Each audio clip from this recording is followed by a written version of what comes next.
and a sweetness beyond expression.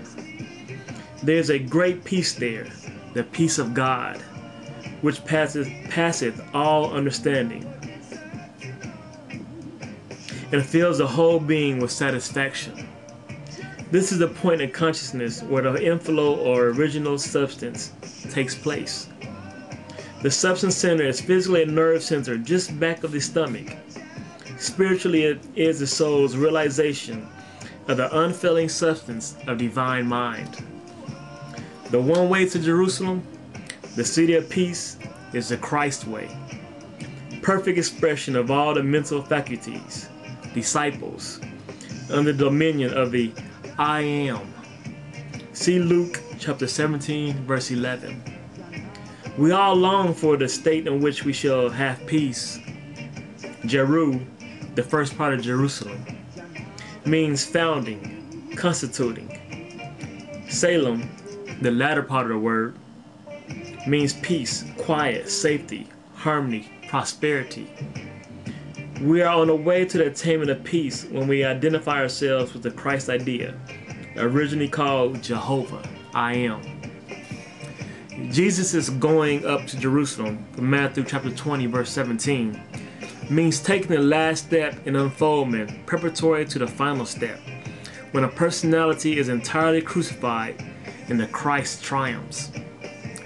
Jesus is riding out from the near Bethpage in Jerusalem signifies progressive unfoldment, the fulfillment of the time when the spiritual I am takes control and lifts all the animal forces of man into the spiritual plane of mastery, purity, and peace. It is a season of transmutation, transformation. Matthew chapter 21, verses 1 through 9. Truth is at first conceived in the heart of man, of which Jerusalem is a symbol. But because of the intellectual dominance, it drifts to the head, of which Rome is a symbol. Paul taken to Rome in the chains is a lifting symbol of truth, captured by the intellect and confined to the bonds that it has placed upon itself. From Acts chapter 28, verses 14 through 20. Jerusalem, the holy city, Matthew chapter 23, verses 37 through 39, represents the love center in consciousness. Physically, it is the cardiac plexus. Its presiding genius is John the mystic, who leaned his head on the master's bosom. The loves and hates of the mind are precipitated to this ganglionic receptacle of thought and are crystallized there. Its substance is sensitive, tremulous, and volatile. What we love and what we hate here build cells of joy or of pain. In divine order, it should be above the abode of the good and the pure. But because of the error concepts of the mind, it has become the habitation of wickedness. Jesus said, out of the heart come forth evil thoughts. Matthew chapter 15, verses 18 through 20. In the regeneration, truth, symbolized by Paul, Acts chapter 21, 13 to chapter 22, verse 1, visits this holy place for the purpose of redeeming it. But truth finds its very center of religious thoughts, the temple, given over to bigotry and intolerance. A citadel of crystallized thoughts about religious matters. Truth must enter the temple and speak the word that frees. We all want truth and the help that comes from it, but when it is presented to us, we object to the broad universal spirit that it proclaims. This is especially the case if our religious training has been narrow and pharisaical.